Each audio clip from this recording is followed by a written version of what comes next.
ఈరోజు అతను ఫెయిల్ అయిండు అంటే ఒక దళితుడు ఆర్థిక మంత్రిగా ఉప ముఖ్యమంత్రిగా ఉండొద్దు, ఇది వాళ్ళ విధానం. మైనింగ్ విషయంలో వివేక్ వెంకటస్వామి ఒక దళితుడు మంత్రిగా ఉంటే అతను దళితుడు మంత్రిగా ఉండడానికి వీల్లేదు అని ఈరోజు కుట్రపూరితమైన రాజకీయ కక్ష, జాతి వివక్ష, కుల వివక్షతోని ఈరోజు కులాన్ని అవమానించే విధంగా వాళ్ళ కులమే గొప్పది, మనమేమో చెప్పులు కుట్టుకోవాలి, చేపలు పట్టుకోవాలి, గొర్రెల్ని పెంచుకోవాలి, పందులను కాసుకోవాలి, ఇవి మనకిస్తారంట. మనం చెట్లు గీసుకోవాలి, లేకపోతే ఈ పనులు మనం చేస్తే వాళ్ళేమో రాజ్యాలు వెళ్తారంట. రాజ్యాలు వెళ్ళడం వాళ్ళ హక్కు అంట. చెప్పులు కుట్టుకోవడం, చేపలు పట్టుకోవడం, గొర్రెల్ని పెంచుకోవడం, పందులను కాసుకోవడం మన బాధ్యత అంట అధ్యక్ష. ఇది వాళ్ళ విధానం. ఆ విధానాన్ని తిరగరాయడానికే ఈరోజు కాంగ్రెస్ పార్టీ స్పష్టంగా ఒక క్రమ పద్ధతిలో Dalit empowerment, Adivasi empowerment, OBC empowerment, minority empowerment, women empowerment, youth empowerment ఈరోజు పాలసీలు తీసుకొచ్చి మేము చేస్తుంటే చూసి ఓర్వలేక ఇది నడవద్దు, దీన్ని సాగనీయొద్దు, దీని అడ్డం పడాల్సిందే అని చెప్పి ఈరోజు ఈ అల్లరి చేస్తున్నారు అధ్యక్ష. ఇంకొక మాట అడగదలుచుకున్నా. అక్కడ ఒక మిత్రుడు ఉన్నాడు, నాకు కూడా మిత్రుడే. 2014లో మేము అందరం కలిసే 2014లో మేము అందరం కలిసి ఎమ్మెల్యేలు గెలిచినాం.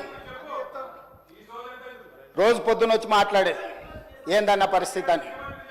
ఏదున్నా నిలబడి కొట్లాడదాం, కష్టపడదాం, మంచి రోజులు వస్తాయని చెప్పిన. కానీ ఒత్తిడికో భయానికో ఆ రోజు 2014లో తెలుగుదేశంలో గెలిచిన 12 మంది ఆ పార్టీలకు పోయిన, ఒకరి తర్వాత ఒకరు, అందరు కలిసి పోలే. ఆనాడు తీసుకొని అందులోకి వెళ్ళి కొంతమందిని మంత్రులను చేశారు.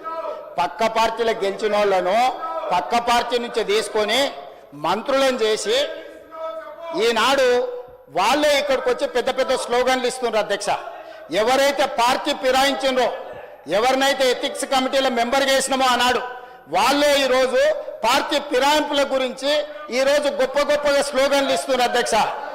నవ్విపోదురు కాక నాకేకి సిగ్గు అని వెనకటికి సామెత చెప్పారు. వీళ్ళని చూస్తుంటే నిజంగానే సిగ్గు అవుతుంది అధ్యక్ష. అసలు స్లోగన్లు ఇవ్వడానికి అర్హత ఉందా అని. ఇది 2014 నుంచి 18.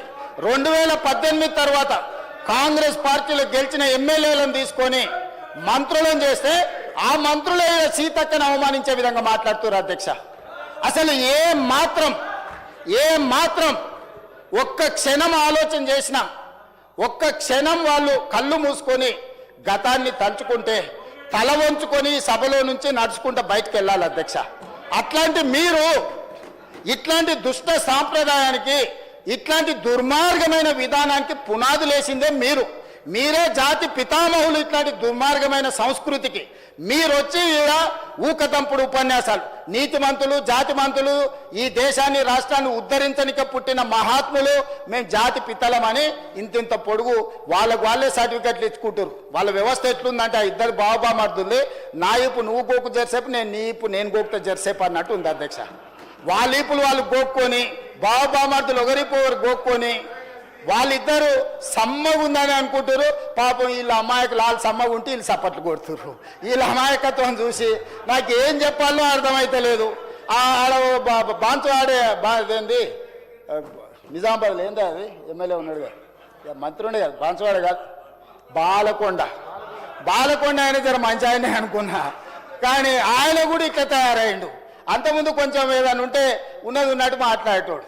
బాలకొండ ఆయన కూడా వాళ్ళతో చేరి సపోర్ట్లు కొడుతున్నాడు. ఎట్లా అధ్యక్ష? వాళ్ళ కుటుంబంకి కొంచెం గౌరవం ఉంది అధ్యక్ష జిల్లాలో. నాకు తెలుసు వాళ్ళ కుటుంబం గురించి. గౌరవప్రదమైన కుటుంబం నుంచి వచ్చిన మీరు కూడా ఇట్లా తయారైతే సమాజంలో మన కుటుంబాలకు ఉన్న గౌరవం కూడా పోతుంది. దయచేసి ఇట్లాంటి తప్పుడు విధానాలను ప్రోత్సహించకండి. రూమ్లోనన్నా తలుపు మూసి చెప్పురి. వాళ్ళు పిల్లలు కోతికి కొబ్బరి చిప్ ఇస్తే నాకడానికి గీకడానికి సరిపోయిందంట. వాళ్ళ పరిస్థితి అట్లుంది. పెద్ద ఆయనే వస్తలేడు, తాను జడిన కోతి వనమల్ల చేడిచాయని పెద్దలు చెప్పారు. ఈ 1-2 కోతులు కలిసి మొత్తం ఈ సభనంతా వనమల్ల చేడిచిన కథ తీసుకొస్తారు అధ్యక్ష. దయచేసి ఈ పద్ధతి వద్దు, ఈ పద్ధతిని మార్చాల్సిందిగా చెప్పుకుంటూ, అదేవిధంగా అధ్యక్ష ఈరోజు నేను ఒకటే మాట చెప్పదలుచుకున్నా. పొంగులేటి శ్రీనివాసరెడ్డి గారైనా, రేవంత్ రెడ్డి గారి కుటుంబమైనా, ఇందులో ఎవ్వరున్నా ఈరోజు సిబిసిఐడి ముందర మీరు ఆధారాలు పెట్టండి. అధికారులు అందరూ సభకు రాని చంద్రశేఖరరావు గారిని మొదట రాజీనామా పెట్టించండి. సిగ్గుంటే, సిగ్గు లేకుంటే మాటలు మాట్లాడతారు. సిగ్గులేని మాటలు మాట్లాడితే నాకు కూడా చికాకు వస్తుంది అధ్యక్ష. సహనానికి కూడా అద్దు ఉంటుంది. కోటి 10 లక్షల జీతం తీసుకొని సభకు రాకుండా ఇంట్లో ఉన్నాయననేమో రాజీనామా చేయడంట, జీతం వాపసు ఇయ్యడంట. రోజు 18 గంటలు చేసి 4.5 లక్షల ఇందిరమ్మ ఇండ్లు కట్టించి ఈ రోజు లక్షలాది దళితుల గిరిజనులకు ఆదివాసీలకు ఇండ్లు ఇచ్చి వాళ్ళ ఇళ్లలో వాళ్ళ ఇండ్లలో వెలుగు వాళ్ళ కళ్ళల్లో ఆనందం చూసే పొంగులేటి శ్రీనివాసరెడ్డి రాజీనామా చేయాలంట. సిగ్గుండాలి మాట్లాడడానికన్నా కొంచెమన్నా. అంటే మీరు చెప్పింది వినకపోతే మంత్రి రాజీనామా చేయాలా? మీ తాతలు దిగొచ్చినా జరగదు. మీరు అనుకుంటారో మీరేదో అరుస్తే గోల పెడితే వింటారని. మీ సంగతి అంతా తెలుసు. మేనమావకు చెప్పినట్టు ఉంది పుట్టింటి గొప్పలు. గురువింద కింద ఎంత నల్లగుందో తెలియదు, వాళ్ళ కింద ఎంత నల్లగుందో నాకు తెలుసు. నేను మొత్తం చూసి వచ్చినాను అధ్యక్ష. ఇక నేను ఎక్కువ చెప్తే బాగుండదు, చిట్టా ఇస్తే అసలు బాగుండదు. ఒకటే అధ్యక్ష, ఈరోజు నేను ఒక మాట చెప్పదలుచుకున్నా.